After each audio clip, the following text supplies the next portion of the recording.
Two local banks have cut ties with African global operations, formerly known as Bosasa.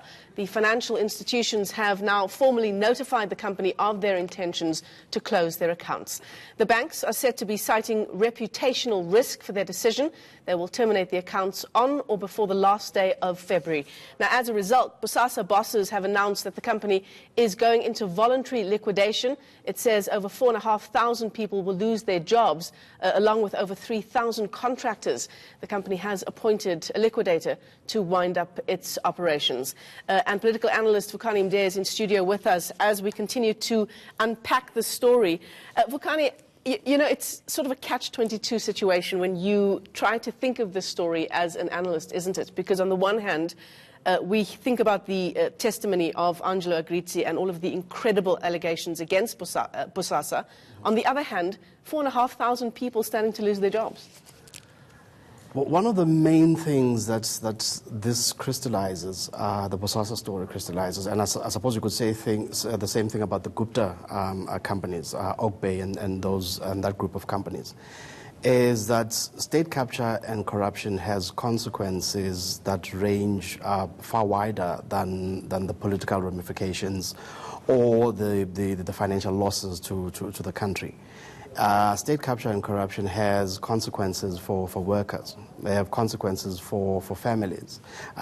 This is what happens when companies such as Bosasa continue to operate for years, basically as criminal empires masquerading as companies. And yet they do have legitimate employees. And they do have legitimate employees, because even criminal empires need people to turn on the machines and write out the checks and do all the things that people do in general employment.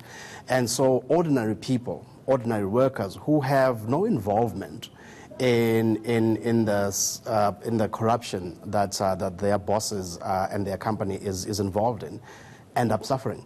And they end up suffering the most because the likes of Angelo Agrizzi, your Gavin Watsons, all the top people, the bosses at Bosasa, they're walking away with large golden handshakes. Hopefully some of them might face jail, but generally they do not suffer financially. I mean, 6 weeks ago, the ordinary South African would not have been able to tell you about Bosasa. Us as journalists, yes, we've been tracking the News 24 coverage over the past 9 or 10 years. Yeah. But what does that mean in terms of our organizations like the National Prosecuting Authority, which we know has gone through numerous challenges, to say the least, over the past decade, the Hawks and its ability to investigate? Why did things have to come to a head in this way? You know what? That question goes to the heart of the difference between corruption, ordinary corruption, and state capture. Because corrupt relationships, corrupt transactional relationships between state employees and officials and even ministers and corrupt private companies are one thing. And ordinarily it is easy enough to get a wind of those and to track those and to prosecute them. State capture involves a process in which entire departments and the machinery of state is implicated in that transactional relationship, to the extent that even the criminal justice system is unable and is paralyzed from investigating and prosecuting some of these things that happen. In the case of Bosasa, we've seen that there was a report back in 2009 already, which fingered the former correctional services. Sorry, the former correctional services commissioner Linda Mte as having taken bribes from Bosasa. That report laid out in very clear forensic detail of the nature of this relationship and how it had basically continued since the founding of this company back in the late 1990s. And yet 10 years later, nothing has happened. And the reason that nothing had happened until we saw Agrizzi's testimony was that this company had people at the highest levels of the NPA doing their bidding. That is the very definition of state capture. So what is the new NDPP, Shamala Batoy, doing now? Is she looking for answers to all of these questions right now? Well, right now what she's doing is putting together a task team to prosecute state capture cases. And And President Ramaphosa has given her his backing 100%, to the extent of permanently bringing back an investigative / prosecutorial unit that's going to sit in the NPA and look at state capture and corruption. And the important thing about that is that she's assembling this unit from scratch, given that there are still elements within the NPA that perhaps cannot be fully trusted. Exactly. I mean, she's in a viper's den, in a sense, in the NPA. So she has to get in people from the outside. And also remember that some of these structures, when they did exist, were dismantled. Yeah. Because the state the state capture project required that this capacity does not exist in the states. We've seen it in the NPA, we saw it at SARS, where people come in and basically dismantle structures that are meant to do this kind of work.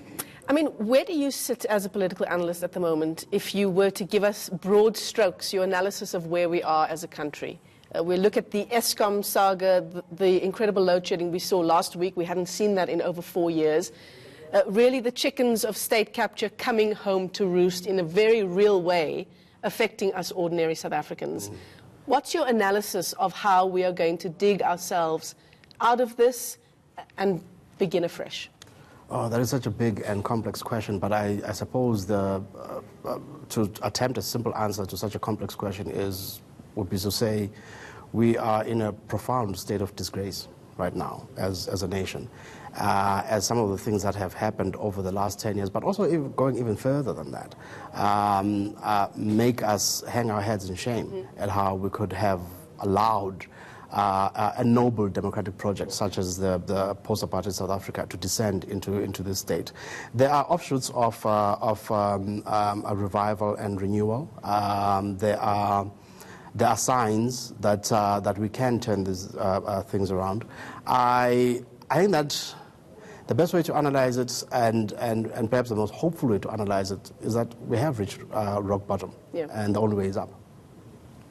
I suppose that means there's some light at the end of the tunnel. It is a very difficult question. It is a very faint light. Yeah. Well, thanks very much for coming into studio. Vukani Mde, political analyst, just trying to unpack some of the issues around Bosasa and the larger impacts around state capture for ordinary South Africans.